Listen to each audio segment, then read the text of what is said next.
नमस्कार, लोकमंच न्यूज देख रहे हैं आप और खबर मध्य प्रदेश में आप सभी का स्वागत है। मैं हूं आपके साथ सुरभि राजपूत। बुलेटिन की शुरुआत करते हैं। अब पूर्व मुख्यमंत्री कमलनाथ दमोह सभा स्थल महाराणा प्रताप स्थल ग्राउंड पर कांग्रेस के प्रत्याशी अजय टंडन का चुनाव प्रचार करने पहुंचे, जहां पूर्व मुख्यमंत्री कमलनाथ ने सभा को संबोधित करते हुए कहा कि मैं दमोह की जनता को सावधान करना चाहता हूं कि भारतीय जनता पार्टी चुनाव जीतने के लिए सब कुछ करेगी, पुलिस का उपयोग करेगी। मैं सरकारी कर्मचारी से कहूंगा कि आपने जो शपथ ली थी उस शपथ का सम्मान रखना, आप किसी तनाव में मत आइएगा। आप इतना याद रखिएगा कि आज के बाद कल भी आता है। उन्होंने कहा कि आज इस बात का ख्याल रखने की जरूरत है।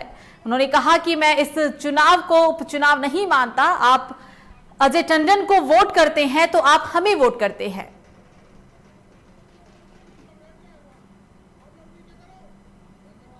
तो बीजेपी चुनाव जीतने के लिए कुछ भी कर सकती है, ये कहना है पूर्व मुख्यमंत्री कमलनाथ का। महाराणा प्रताप ग्राउंड पहुंचे थे सीएम कमलनाथ, जहां पर उन्होंने बीजेपी पर जमकर निशाना साधा है। उपचुनाव का जिक्र करते हुए उन्होंने कहा है, सरकारी कर्मचारियों से अपील की है कि आपने जो शपथ ली थी उस शपथ का मान रखिएगा और अपने कार्य को सही तरीके से करिएगा।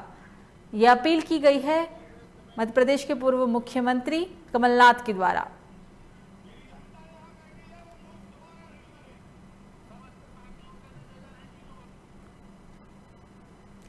तो वहीं खजुराहो में प्रदेश के मुखिया शिवराज सिंह चौहान जी खजुराहो हवाई अड्डे पर आए, जहां खुलेआम कोविड-19 की गाइडलाइन का लोगों द्वारा उल्लंघन किया गया था। आपको बता दें कि यहां तक कि कई अधिकारी और कर्मचारी बिना मास्क के ही देखने को मिले और प्रदेश के मुखिया लोगों से रूबरू होते नजर भी आए। इतना ही नहीं, जहां पर खजुराहो में छत्रसाल ऑफिस का उद्घाटन होना था, वहां पर भी लोगों ने कोविड-19 की गाइडलाइन का पालन नहीं किया, जहां पर तैनात शासन और प्रशासन के आला कमान अधिकारी मूक दर्शक बनकर तमाशा देखते रहे। ऐसा लगता है कि मध्य प्रदेश में नियम कानून केवल गरीब तबके के लोगों के लिए ही है। शायद तभी प्रशासन और शासन द्वारा कोविड-19 की गाइडलाइन का खुलेआम उल्लंघन किया जा रहा है। तो खुलेआम नियमों का उल्लंघन किया गया। कोविड-19 गाइडलाइंस की खुलेआम किस तरीके से धज्जियां उड़ाई गई है, आप तस्वीरों में साफ तौर पर देख सकते हैं। आप देख सकते हैं कि वहां पे लोगों का हुजूम है, एक पर एक लोग चढ़े हुए एक दूसरे के, और इसी दरमियान सीएम शिवराज सिंह चौहान लोगों से हाथ मिला रहे हैं। टीवी स्क्रीन पर यह तस्वीर है।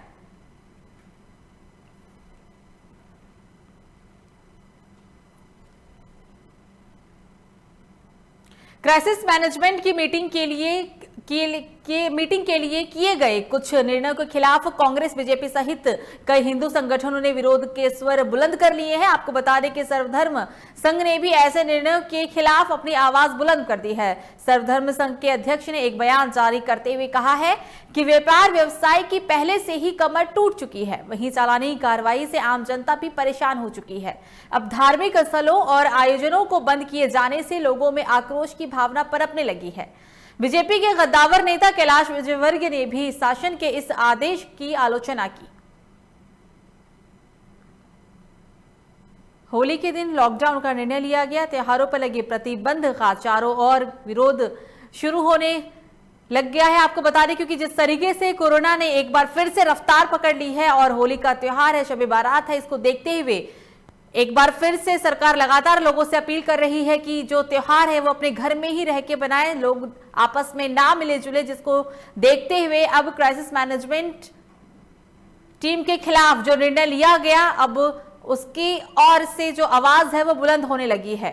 लगातार लोग इस बात का विरोध कर रहे हैं, क्योंकि सभी चाहते हैं कि होली का त्योहार हमेशा की तरह जिस तरीके से मनाते आए हैं लोग, ठीक उसी तरीके से मनाए। लेकिन इस बार क्योंकि ये कोरोना वाली होली है, तो लगातार केंद्र सरकार लोगों से अपील कर रही है कि इस बार की होली में लोग अपने घर में ही रहें और कोरोना गाइडलाइन की भी पालन करने के दिशा निर्देश लागू किए गए हैं, लोगों से अपील की जा रही है। लेकिन इसके विरुद्ध अब जो विरोध के स्वर है वो भी बुलंद होते नजर आ रहे हैं। आज जो भी मैनेजमेंट की मीटिंग हुई है, धार्मिक स्थान बंद नहीं होना चाहिए। धार्मिक स्थान बंद करने से पूजा पाठ बंद होगी, और पूजा पाठ किसी भी धर्म की बंद होती है तो उससे नुकसान होता है। जनता जब साथ दे रही है तो उसको अभी साथ जिला प्रशासन और शासन को उसकी सारी समस्याओं को देखने के बाद सारा निर्णय लेना चाहिए। निर्णय हो रहा है मैनेजमेंट कमेटी, निर्णय हो रहा है शासन स्तर पर। तो पहला सब आम जनता से, धार्मिक लोगों से बैठक करी जाए, सभी धर्म के लोगों को वहाँ बुलाया जाए और बैठक करके ही किया जाए। आज जो भी मैनेजमेंट की मीटिंग हुई है धार्मिक। तो वहीं प्रदेश में कोरोना के मामले लगातार बढ़ते जा रहे हैं। भोपाल और इंदौर में भी कोरोना के मरीज लगातार इजाफा देखने को मिल रहा है। इसी को देखते हुए प्रदेश सरकार कई एहतियाती कदम उठा रही है ताकि कोरोना के प्रसार को रोका जा सके। मुख्यमंत्री शिवराज सिंह चौहान ने भोपाल में नाइट कर्फ्यू की घोषणा कर दी है, लेकिन लगता है कि अधिकारियों ने मुख्यमंत्री की बातों को शायद गंभीरता से नहीं लिया। शायद यही वजह है कि नाइट कर्फ्यू केवल रेहड़ी ठेले वालों और गरीब ऑटो वालों के लिए ही लगाया गया है। भोपाल के नादरा बस स्टैंड पर होटल और रेस्टोरेंट खुले हुए हैं। शायद इन पर ना ही कोरोना का असर होगा और ना ही इन पर नाइट कर्फ्यू लागू होता है। भोपाल में नाइट कर्फ्यू लगाया गया, इंदौर में नाइट कर्फ्यू लगाया गया, लेकिन जो नाइट कर्फ्यू का पालन वो सिर्फ ऐसा लग रहा है, तस्वीरों को देख के शायद यही अनुमान लगाया जा सकता है कि सिर्फ नाइट कर्फ्यू का जो पालन है वो रेहड़ी पटरी वाले और गरीब ऑटो चालक ही कर रहे हैं, क्योंकि बस स्टैंड के जो नजदीक रेस्टोरेंट है, होटल है, वो खुले हुए हैं। वहां पर कोई भी नाइट कर्फ्यू का पालन नहीं किया जा रहा है, जिसको देखते हुए तमाम तरह के जो सवाल है अब वो उठने लगे हैं।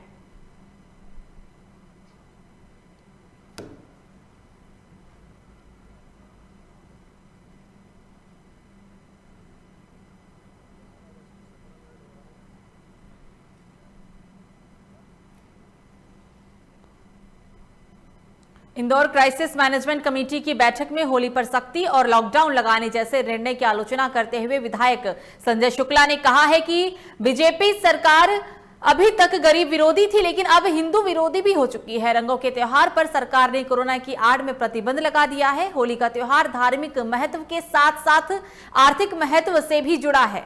होली दहन पर हमारी माता बहनें होलिका की पूजा करती हैं और हर मृतक परिवार में समाज और परिवार के लोग रंग डालने जाते हैं। भाजपा सरकार प्रशासन के साथ मिलकर इंदौर की जनता की खुशी के रंग में भंग डालने का प्रयास कर रहा है, लेकिन हम ऐसा होने नहीं देंगे और किसी भी कीमत पर त्योहार जरूर मनाएंगे। तो कांग्रेस विधायक संजय शुक्ला ने विरोध किया है, क्योंकि जिस तरीके से लगातार होली को लेकर प्रतिबंध लगाए जा रहे हैं, क्योंकि कोरोना फैल रहा है, जिसे देखते हुए प्रतिबंध लगाया जा रहा है कि होली जिस तरीके से हर साल होली खेली जा रही थी, शायद इस बार होली ऐसी ना खेली जाए, जिसे लेकर लगातार सरकार लोगों से अपील कर रही है और होली को अपने घर में ही रहकर मनाने की सरकार की अपील है। लेकिन अब इस अपील के बाद विरोध की जो स्वर है वो भी बुलंद होते नजर आए। शायद यही वजह है कि कांग्रेस विधायक ने विरोध किया है। उन्होंने कहा है कि पहले अब जो ये सरकार है, बीजेपी सरकार है, ये उन्होंने कहा है कि अब ये हिंदू विरोधी भी हो गई है। उन्होंने कहा कि पहले ये सिर्फ गरीब विरोधी सरकार थी, लेकिन अब बीजेपी सरकार हिंदू विरोधी भी हो गई है।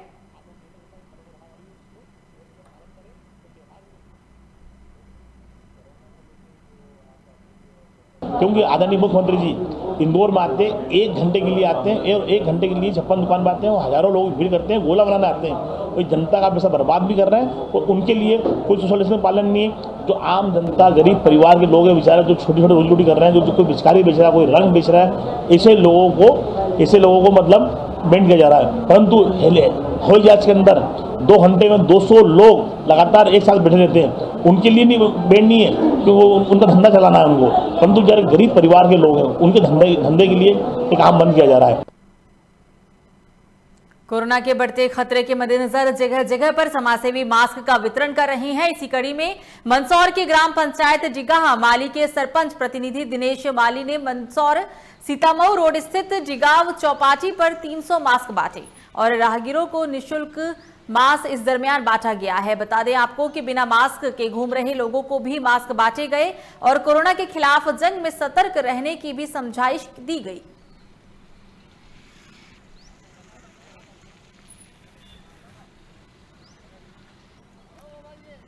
कोरोना से बचना है तो मास्क जरूर लगाएं, ये अपील की गई है। आपको बता दें कि जो भी लोग बिना मास्क के लोग वहां पर आते जाते दिखे, उन्हें मास्क दिया जा रहा है, मास्क बांटा जा रहा है। आप तस्वीरें देख रहे हैं, ये मध्य प्रदेश के मंदसौर से आप तस्वीरों में देख सकते हैं कि किस तरीके से इस बाइक चालक ने मास्क नहीं लगाया था और खुद जो समाज सेवी है वो उन्हें मास्क भी लगाते हैं और समझाइश भी करते हैं कि कोरोना का ख्याल रखा जाए, क्योंकि लगातार जो एक बार फिर से कोरोना ने अपनी रफ्तार पकड़ ली है और उसको देखते हुए समाज सेवी मास्क बांट रहे हैं।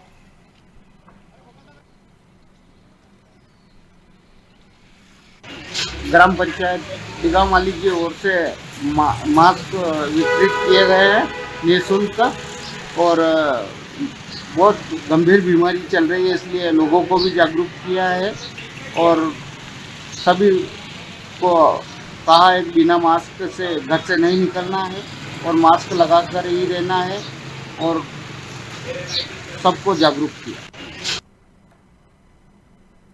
तो वहीं सीतापुर विधायक व सूबे के खाद्य मंत्री माननीय अमरजीत भगत अपने निजी दौरे पर सीतापुर में लोगों की समस्याओं का निदान करते हुए अधिकारियों को सख्ती से कार्य करने के दिशा निर्देश दिए हैं। आपको बता दें कि मंत्री ने लोगों को होली पर्व की हार्दिक बधाई देते हुए कोरोना से बचने के लिए और शांतिपूर्वक होली मनाने की बात कही है। मंत्री जी ने सीतापुर के अधिकारियों को कार्य करने के निर्देश भी दिए, वहीं जनता को होली पर्व की हार्दिक बधाई भी दी। लोगों की समस्याएं सुलझाएंगे अधिकारी। आपको बता दें, इस दरमियान विधायक ने लोगों की समस्याएं सुनी है और होली की शुभकामनाएं दी हैं और लोगों से कोरोना गाइडलाइन को पालन करते हुए होली मनाने की अपील भी की है।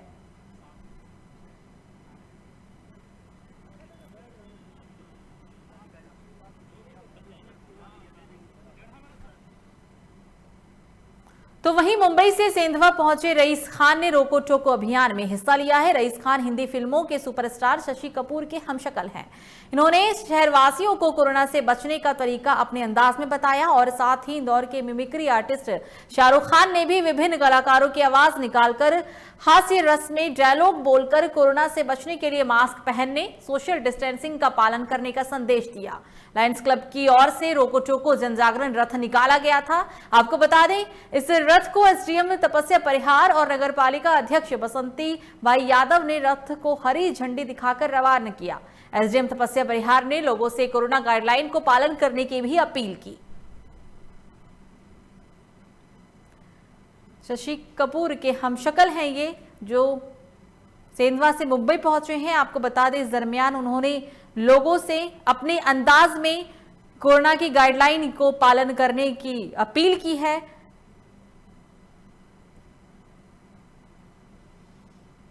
रोको टोको अभियान की शुरुआत की गई और इस अभियान में शशि कपूर के हमशक्ल ने हिस्सा लिया है और अपने ही अंदाज में उन्होंने लोगों से तमाम जो गाइडलाइंस है कोरोना के उसको पालन करने की अपील करते हुए वो यहाँ पर नजर आए हैं। आपकी टीवी स्क्रीन पर तस्वीर है। तमाम जो मिमिक्री आर्टिस्ट है वो भी इस कार्यक्रम में उन्होंने शिरकत की थी और लोगों से अपने अपने अंदाज में कोरोना गाइडलाइन को पालन करने की अपील की है। आप अपनी टीवी स्क्रीन पर ये तस्वीर देख सकते हैं। मध्य प्रदेश के सेंधवा की ये तस्वीर है।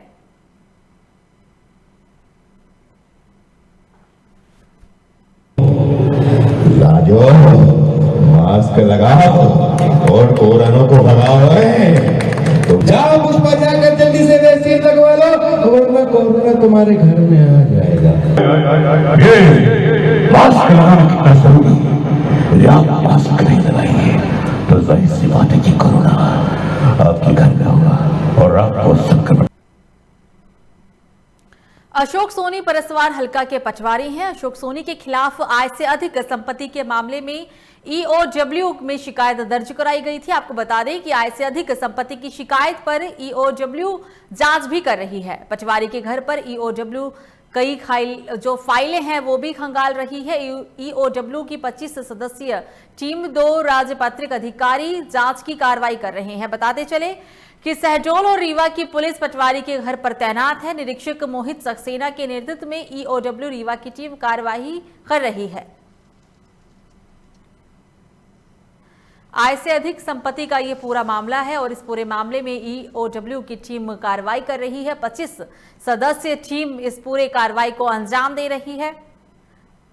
पूरा ये जो मामला है वो अनूपपुर एमपी का बताया जा रहा है। आय से अधिक संपत्ति का ये मामला है।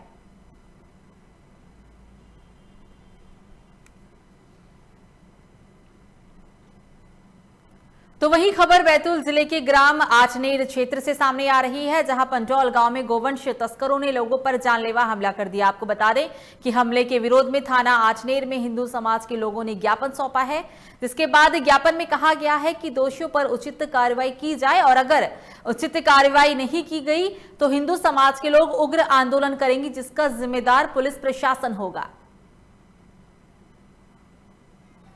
गौ तस्करों ने कुछ लोगों पर जानलेवा हमला किया था और उसी हमले के बाद ये पूरा जो प्रदर्शन है वो देखने को मिल रहा है। आपको बता दें कि हिंदू समाज के लोगों ने थाने में पहुंचकर ज्ञापन सौंपा है और इस ज्ञापन में स्पष्ट शब्दों में उन्होंने कहा है कि अगर पुलिस उनके खिलाफ उचित कार्रवाई नहीं करती है, सही कार्रवाई नहीं करती है, तो आने वाले समय में उग्र आंदोलन किया जाएगा और इसका जिम्मेदार सिर्फ और सिर्फ पुलिस प्रशासन ही होगा।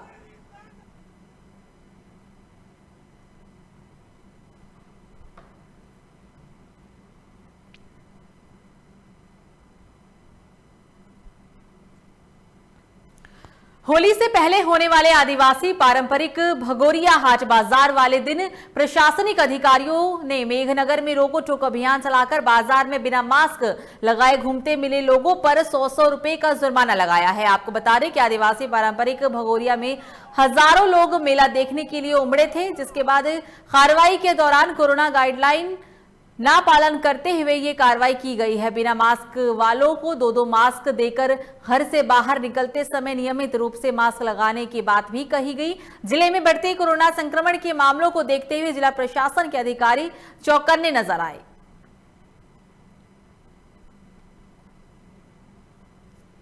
तो झाबुआ मध्य प्रदेश की ये तस्वीर है, जहां पर मेला का आयोजन हर साल किया जाता है। इस साल भी इसी तरीके से मेले का आयोजन किया गया, जहां पर कोरोना गाइडलाइन की धज्जियां भी खूब उड़ाई गई और प्रशासन ने सख्ती बरतते हुए यहां पर लोगों से 100-100 रुपए का जुर्माना भी वसूला है और सभी लोगों को मास्क भी बांटे हैं। आप तस्वीर में इन अधिकारियों को बच्चों को मास्क देते हुए देख सकते हैं।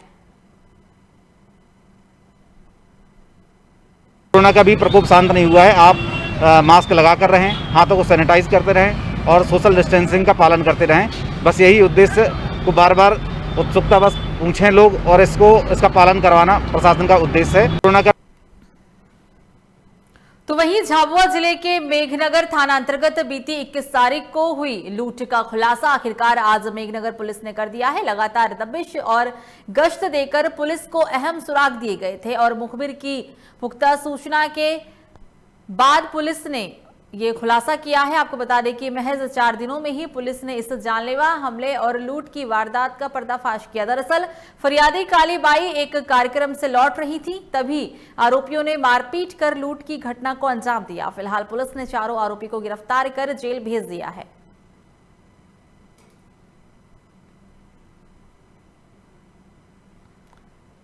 झाबुआ पुलिस को बड़ी सफलता हाथ लगी है। आपको बता दें कि बीते 21 तारीख को लूट की वारदात को अंजाम दिया गया था और सिर्फ 4 दिन के दरमियान ही पुलिस ने इस लूट की वारदात को पर्दाफाश किया, इस वारदात का पर्दाफाश किया और कार्यवाही करते हुए 4 अपराधियों को पुलिस ने गिरफ्तार किया है। आपकी टीवी स्क्रीन पर ये झाबुआ मध्य प्रदेश की तस्वीर है। ये वो 3 आरोपी आप तस्वीरों में देख भी सकते हैं। ये गहने हैं जो युवती से लूटा गया था। पुलिस को ये गहने भी, जेवरात भी बरामद हो गए हैं।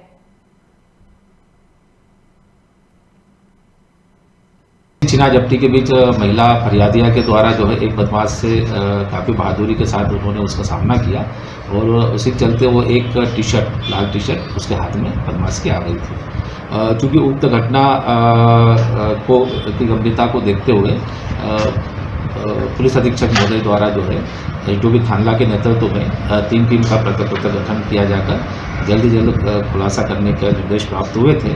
पुलिस ने इन तीनों आरोपियों को गिरफ्तार किया। गिरफ्तार करके पूछताछ कर घटना में जो चांदी के जेवरात लूटे गए थे वो पुलिस ने बरामद करने में सफलता।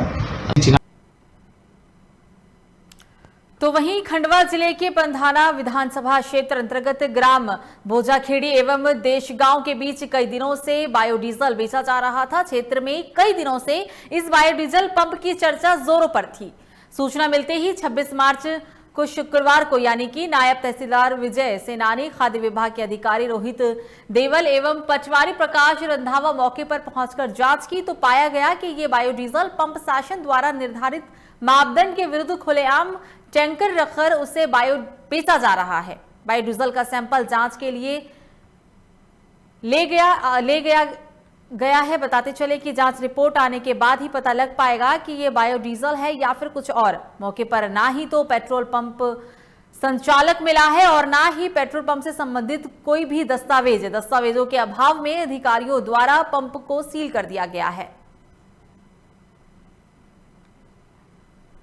हाईवे पर नियमों के विरुद्ध ये बायोडीजल बेचा गया है। हालांकि अभी तक इस बात की पुष्टि नहीं हो पाई है कि ये बायोडीजल ही है या फिर कुछ और जैसे ही इस बात की जानकारी प्रशासन को मिली, मौके पर पहुंचकर प्रशासन ने इस सभी जो बायोडीजल था उसे जब्त कर लिया। फिलहाल प्रशासन का कहना है कि जांच के बाद ही बताया जा सकता है कि आखिरकार ये बायोडीजल है या फिर कुछ और है।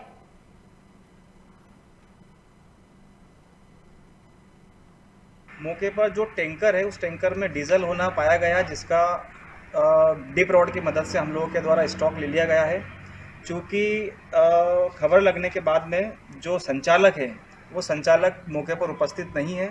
उपस्थित न होने की स्थिति में जो बलविंदर सिंह भूस्वामी है उनकी उपस्थिति में हमारे द्वारा एक अभी पंचनामा तैयार किया गया है। एक प्राथमिक रिपोर्ट हमारे द्वारा तैयार की गई है और जो पेट्रोल पंप संचालक है या जो बायोडीजल चलाने वाला जो व्यक्ति है उस व्यक्ति से भी हमारा संपर्क किया गया है। कल पुनः हमारे द्वारा जांच को कंटिन्यू किया जाएगा। तब तक जो डिस्पेंसिंग यूनिट है, जो टैंक है, उसे हमारे द्वारा सील किया गया है। तो वहीं सिरोंज नगर के आसपास बड़ी संख्या में खेतों में अवैध कॉलोनाइजर द्वारा लोगों को बड़े बड़े सपने दिखाकर कॉलोनियां काट दी गई है, लेकिन मूलभूत सुविधाओं के नाम पर यहां पर कुछ भी नहीं हुआ।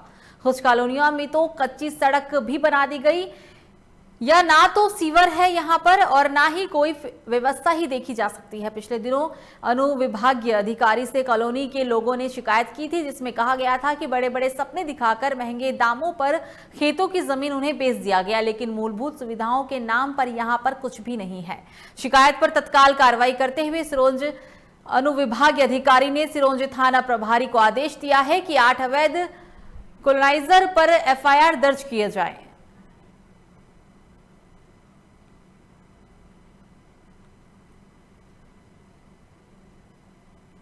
तो वहीं सिंगरौली जिले के कोतवाली थाना अंतर्गत कचनी ग्राम निवासी राम कैलाश साहू की पत्थर से कुचलकर बेरहमी से हत्या कर दी गई। पूरा मामला आपको बता दें, बैढन कोतवाली थाना क्षेत्र के कचनी का बताया जा रहा है, जहां अज्ञात अपराधियों ने अधेड़ का सिर पत्थर से कुचलकर कथित तौर पर उसकी हत्या कर दी। पुलिस अधीक्षक वीरेंद्र कुमार सिंह ने इस घटना के बाद कहा है कि मृतक की पहचान कचनी गांव के दीवा टोला निवासी के रूप में हुई है। अपराधियों ने बीते रात इस घटना को अंजाम दिया। फिलहाल पुलिस ने पूरे मामले को दर्ज कर लिया है और आगे की कार्रवाई में पुलिस अब जुट गई है।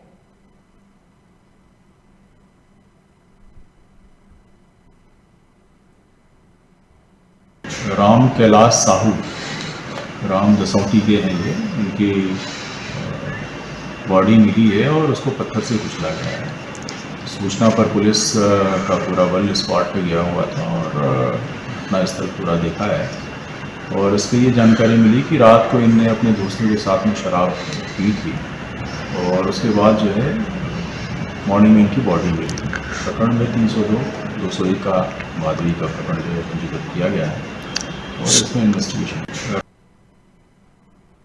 खबरों में आगे बढ़ते हैं और बात करते हैं अगली अहम खबर की, जहां सियाचिन में ग्लेशियर पिघलने से शहीद हुए नागदा के बादल सिंह चंदेल का पार्थिव शरीर आज सुबह करीब 10:30 बजे नागदा पहुंचा। वतन पर जान न्यौछावर करने वाले बादल को श्रद्धांजलि देने हजारों की संख्या में जन सैलाब उमड़ पड़ा। बादल सिंह के 4 साल के पत्र विवान में भी किए गए पिता ने अंतिम दर्शन किए। आपको बता दें कि पत्नी दीपिका ने भी शहीद बादल को सैल्यूट कर अंतिम दर्शन किए। वीर सपूत की अंतिम झलक पाने के लिए नगरवासी अपनी गैलरी पर भी खड़े नजर आए और सेना की जिस गाड़ी में बादल सिंह का पार्थिव शरीर रखा हुआ था उस पर फूलों की वर्षा की गई और फिर वीर के सपूत को अंतिम विदाई दी गई। शहीद बादल सिंह को श्रद्धांजलि देने मोदी सरकार की कैबिनेट मंत्री थावरचंद गहलोत, कमलनाथ सरकार के रहे पूर्व शिक्षा मंत्री जीतू पटवारी सहित कई लोग अंतिम यात्रा में सम्मिलित हुए। आपको बताते चले दरमियान सेवा के जवानों ने गार्ड ऑफ ऑनर भी दिया।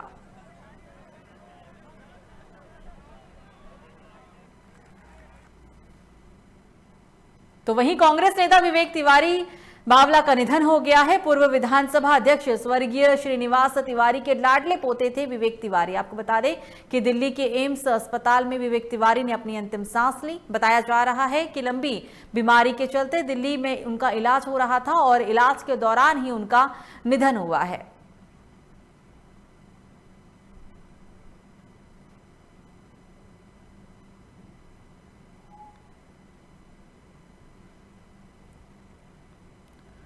तो वहीं बीजेपी सांसद गुमान सिंह जामोर ने लोकसभा में अपने संबोधन के दौरान हुए स्वास्थ्य मंत्री से झाबुआ जिले में मेडिकल कॉलेज की मांग की है। आपको बता दें कि लोकसभा में सांसद गुमान सिंह जामोर ने कहा है कि झाबुआ जिला जनजाति बाहुल्य जिला है और जिले के लोगों को बेहतर स्वास्थ्य सुविधाओं की आवश्यकता है। आपको बता दें कि इससे पहले भी सांसद गुमान सिंह जामोर ने इंदौर दाहोद रेलवे परियोजनाओं को भी अतिशीघ्र चालू करने की लोकसभा में मांग की थी।